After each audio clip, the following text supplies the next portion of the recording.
Guys आज मैं आज से एक बार लाइट फ्लोवेल का वॉल्यूम 7 का चैप्टर 2 का पार्ट 1 को यार हिंदी में एक्सप्लेन करने वाला हूँ। तो चलिए अब ज़्यादा बात ना करें, वीडियो को स्टार्ट करते हैं।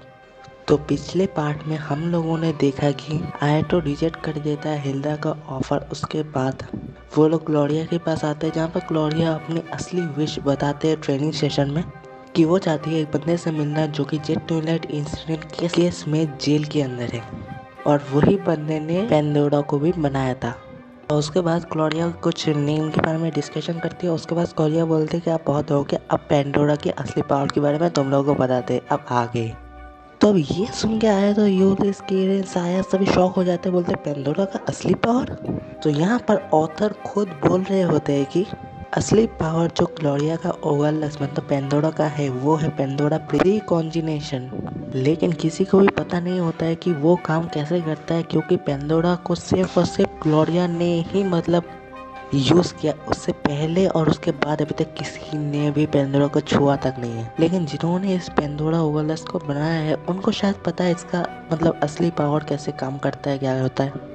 लेकिन उनको ये काम मतलब एकदम सीक्रेटली किया गया था, एकदम मतलब हाईली आईईएफ में, तो किसी को भी पब्लिकली बताया नहीं गया था।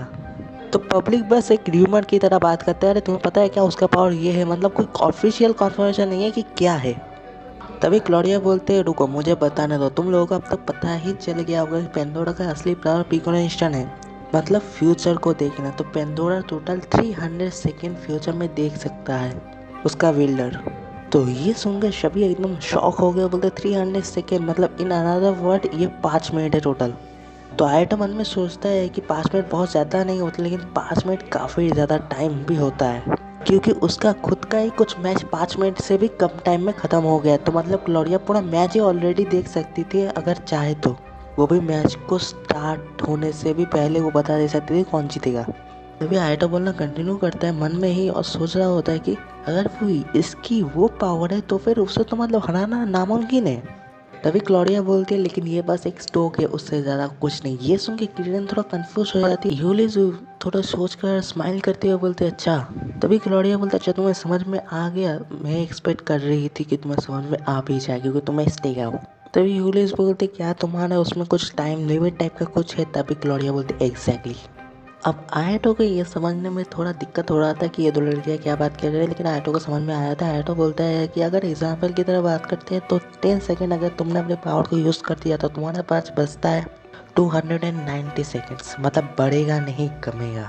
तभी क्लोरिया बोलते हाँ तुम एकदम सही बोल रहे हो। तभी यूलिस बोलते तो तुम अपने पावर को ज़्यादा यूज़ नहीं कर सकती। इससे मुझे याद आया तुमने मुझे पहले कहा था कि पेंडोरा का एक वीकनेस है। तभी क्लोरिया बोलते एग्जैक्टली यही है। और जूलियस उस बारे में बात कर रही होती है जब ग्लोरिया और यूलिस लिस्टिनिया से वापस आने के टाइम क्लोरिया ने यूलिस और बाकी सबसे पूछा था कि तुम लोग मेरे टीम में ज्वाइन करो। तभी क्लोरिया बोलती कि इंडीड अगर मैं अपनी पावर पूरा स्टॉक एक साथ ही यूज़ कर दूँ तो मेरा ये डाली मतलब वो तो शॉट यूजलेस बन जाएगा और एक नॉर्मल शॉट ही बन के रह जाएगा। तो मैं कोशिश करती हूँ जितना हो सके उतना कम इस पावर को यूज़ किया जाए और एक न्यू टेक्निक को यूज़ करके वो इसको जितना हो सके उतना कम ही यूज़ करती है, और वो ये एकदम अपनी फर्स्ट मैच से ही कर रही है। तभी यूलिस बोलते तुम्हारा फर्स्ट मैच जो तुमने मिडिल स्कूल में किया था। तभी किरण बोलते हाँ वही वाला मैच क्या जो तुमने 20th रैंक वाले बंदे के साथ किया था। तभी क्लोरिया बोलते हाँ ये क्या इतना ज़्यादा फेमस हो गया। तभी यूलिस मन में सोचती है कि वो बहुत पहले हुआ था वो मैच, मतलब किरण और यूलिस को आस्टरिक में आने से भी पहले। लेकिन ग्लोरिया ने बहुत फाइट तो नहीं किया है। यूलिस बोलती है अब ग्लोरिया को कि तुमने तो ज़्यादा फाइट नहीं किया है, लेकिन जितने भी बंदे जो तुमसे फाइट करना चाहते हैं वो वाला फाइट का वीडियो देखते हैं और अपना माइंड को चेंज कर लेते हैं। और हो सकता है कि यूलिस अपने आप को भी उनमें से ही एक रेफर करती है और आयटो ये समझ जाता है। तभी किरण बोलते हैं रुको मेरे पास कुछ डेटा है उस मैच से रिगार्डिंग, और वो डेटा चलाता है मतलब वीडियो टाइप का, जिस वीडियो में हमें दिखाया जाता है ऑब्वियसली ग्लोरिया खड़ी रहती है लेकिन वो थोड़ी यंगर होती है और उसकी ओपोनेंट का एज उससे ज़्यादा होता है कुछ 20 के आसपास, और उसके हाथ में 2 गलक्स रहता है, एक तलवार टाइप का और एक बंदूक टाइप का। तभी ग्लोरिया बोलते हैं कि उस टाइम पे ऐसा ऑफेंसिव टेक्निक को काफ़ी ज़्यादा यूज़ किया जाता था, क्योंकि लोग ज़्यादा ऑफेंसिव के ऊपर ही डिपेंड रहते हैं और डिफेंस के बारे में तो सोचते ही नहीं। तभी यूलिस बोलते अपने आप को ज़्यादा बूस्ट मत करो। हमें पता है मैच कौन जीतने वाला है। फिर हमें मैच की थोड़ा सीन दिखाया जाता है जहाँ पर उसकी ओपोनेंट जैसे ही मैच स्टार्ट होता है क्लॉडिया के ऊपर ओपन फायर करने लग जाते, लेकिन क्लॉडिया को एक भी फायर हिट नहीं करता, लिटरली एक भी नहीं। और क्लॉडिया को ऐसे देख के आया टूटता है, रुक जा तुम्हारा आँख तो बंद था। और क्लॉडिया का आँख एकदम बंद होती है और वो बैटल पोजीशन में भी नहीं होता। मतलब एक बंदा जब बैटल करता है उसका हाथ थोड़ा थोड़ा टाइट होता है ना कि बंदा अब थोड़ा डिफेंस भी करेगा ऐसा कर, उसके हाथ में ऐसा कुछ भी नहीं। तो मतलब एकदम रिलैक्स ही खड़ी है और आँख बंद करके। और ये मतलब ऊपर की लोग भी देखते हैं, वो जो फाउंडेशन की लोग। और इसके साथ वो जो ओपोनेंट रहती है क्लॉडिया का, वो काफ़ी गुस्सा हो जाता है क्योंकि उसे लगता है कि ये उसका बेइज्जती हो रहा है। और वो और भी ज़्यादा फायर करने लगता है और वो धीरे धीरे क्लॉडिया का क्लोज आने लगता है और तलवार से भी वार करता है। लेकिन क्लॉडिया फिर भी आँख बंद करके आराम से एक भी हिट ना लिए डॉज कर रही होती है। लेकिन वो बंदा रुकता नहीं है, वो बंदा फायर कंटिन्यूसली कर रहा होता है। और वो बंदा जो होता है ना, वो ऐसा नहीं है कि वो कोई नूब है, वो कुछ से फाइट वाइट करना नहीं आता, ऐसा नहीं। वो बंदा भी काफ़ी ताकतवर बंदा रहता है, वो भी हारने वाले में से नहीं रहता है। लेकिन अनफॉर्चुनेटली उसकी ओपोनेंट उससे काफ़ी ज़्यादा ताकतवर है। और तभी थोड़ी देर बाद मैच चलने लगी, तभी प्रेजेंट में क्लॉडिया बोलते अभी ये देखो। और तभी क्लॉडिया अचानक से रुक जाती है और हवा में एक जंप करती है, मतलब एकदम ओपन हो जाती है। और तभी उसके ओपोनेंट ये बात एकदम मतलब सीरियसली ले लेता है और वो ओपन फायर करता है ये सोच के कि लग जाएगा, लेकिन लगता एक भी हिट नहीं है। क्लॉडिया पहली बार अपना ट्विन शॉट घुमाती एक सर्कल की तरह 1 सेकंड में चली जाती है और उसकी वो जो बैच रहता है वो कट जाता है, वो टूट जाता है, वो गिर जाता है और वो हार जाती है। और वैसे यूजुअली आवाज़ होता है क्लॉडिया जीत गया। क्लॉडिया स्माइल करती है और वो अपनी आँख खोलती है जैसे कि वो अभी भी यूजुअली करती है। तभी क्लॉडिया बोलती है यही वो मैच है जिसे देखकर सभी ने वो र्यूमर लगा लिया। तभी यूलिस बोलती है कि हाँ ऐसे मैच देख के तो पता ही चल जाता है कि तुमने प्रीकॉन्डिशन को यूज़ किया, मतलब फ्यूचर देखा, नहीं तो ये पॉसिबल ही नहीं है। और वहाँ पर कुछ ही पागल स्टूडेंट होंगे जो क्लॉडिया का ये मैच देखकर भी उसे फिर से चैलेंज करेंगे। तभी क्लॉडिया बोलते हैं हाँ मैंने इस मैच में बहुत ज़्यादा मेहनत किया था, मतलब पेंडोरा का प्रीकॉन्डिशन पावर को यूज़ किया था। और इसके बाद ही क्लॉडिया नंबर 2 पोजीशन में आता है फुल आस्तरिक सिटी में। और उसके बाद ये र्यूमर सब हुआ और इसी वजह से क्लॉडिया को ज़्यादा लोग चैलेंज भी नहीं किया। लेकिन क्लॉडिया को जितने भी लोगों ने चैलेंज किया उसे तो फाइट करना पड़ेगा और उसे थोड़ा थोड़ा करके उसकी पावर स्टोक वो जो 300 सेकेंड है वो कम होते गया। तभी आयटो मन में सोचता है कि इसका दूसरा कोई एस्पेक्ट भी होगा। तभी साहब बोलते मेरी एक क्वेश्चन है, क्या ऐसा कोई मतलब पावर या वैसा कुछ है कि इसका वो जो 300 सेकेंड वाला टाइम रहता है वो इंक्रीज हो सकता है? नहीं तो जैसे 300 सेकेंड खत्म हो जाए तो ये एकदम मीनिंगलेस यूजलेस हो जाएगा। तभी आयटो भी मन में सोचता है कि ये भी तो वही सवाल पूछा है जो वो मन में सोच रहा था अब तक। तभी क्लॉडिया बोलते हाँ ऐसा पॉसिबल है, उसकी पावर जितना देर तक वो पेंडोरा के साथ लिंक रहती है, मतलब वो उसके शॉर्ट पेंडोरा रहती है, वो पेंडोरा का वो जो 300 वाला पावर रहता है 300 सेकेंड वाला वो इंक्रीज होगा। तभी क्लॉडिया ने वो पहला मैच वो इन्वेस्टमेंट किया था उसकी वो पावर को लेके, क्योंकि उसके बाद सभी उससे डरेंगे और सभी उससे फाइट भी नहीं करेंगे तो उसे अपनी पावर यूज़ करने की कोई ज़रूरत नहीं पड़ेगा। और वो एकदम सक्सेसफुल रहा, साया बोलती है। तभी क्लॉडिया बोलती है हाँ। तभी साया बोलते हैं लेकिन कितना टाइम लगता है तुम्हारे वो पावर को रिकवर होने में? तभी क्लॉडिया बोलती है कि 3 दिन में सिर्फ 1 सेकंड रिकवर होता है। तभी जूलियस बोलते 3 दिन में सिर्फ 1 सेकंड, ये तो बहुत कम है। फिर तो ये सही बात है कि तुम अपना पावर को बचा रहे हो।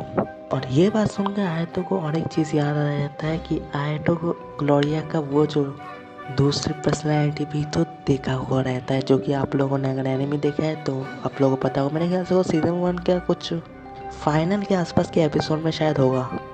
तभी ये बात जूलियस सुन लेती है और यूलिस बोलते हैं तुम ये क्या कर रहे हो? तभी आयटो बोलता है असल में मैंने क्लॉडिया से पहले भी इस बारे में बात की, क्लॉडिया ने मुझे थोड़ा और बहुत कुछ बताया था कि जो भी पेंडोरा को विल्ड करता है उसे हर रात अपनी मौत दिखाई देता है अपने सपने में। ये सुन के सभी शॉक हो जाते हैं और किरण तो और भी ज़्यादा डर भी जाते हैं, लेकिन बोलते ये काफ़ी बुरा है।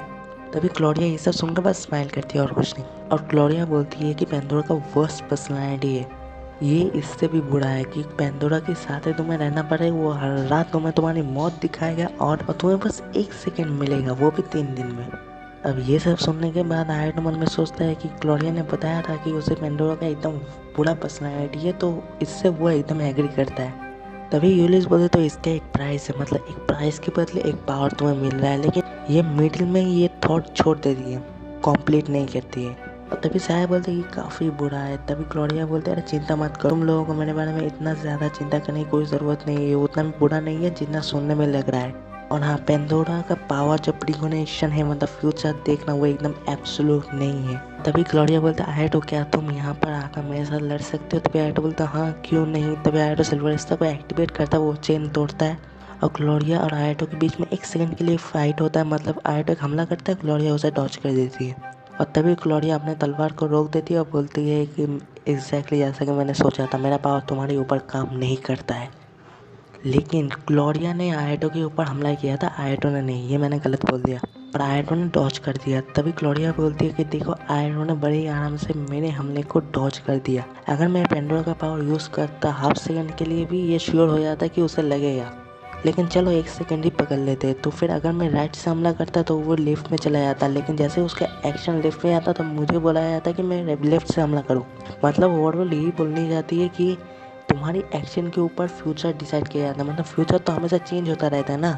सो तुम ये आसानी से बोल सकते हो कि पेंडोरा मुझे हेल्प करता है तुम्हें हिट करने के लिए, क्योंकि वो मतलब मल्टीपल पॉसिबिलिटी रहता है। अगर ये नहीं हो सकता तो उससे देखो फ्यूचर, लेकिन उससे तुम्हारा काफ़ी ज़्यादा टाइम खर्च होगा। तभी आयटो को ये बात बहुत कुछ समझ में आता है, लेकिन अभी भी कुछ समझ में नहीं आता, बहुत कुछ समझ में उसे नहीं भी आता।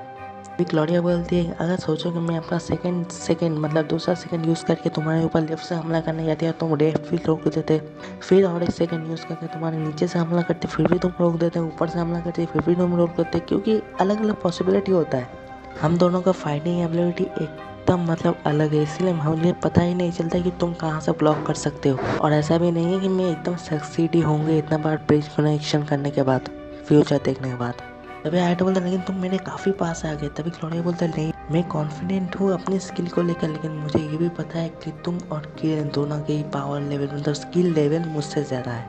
तभी ग्लोरिया बोलना कंटिन्यू करती है और बोलती है कि अगर ये सोचो कि मैं अगर नीचे से हमला करती और नीचे से चांस दिखता कि तुम्हें हराया जा सकता है तो मैं नीचे से ही हमला करती, लेकिन हो सकता है थोड़ा डिफरेंस करके हमला करती ताकि तुम्हें हराया जा सकता है।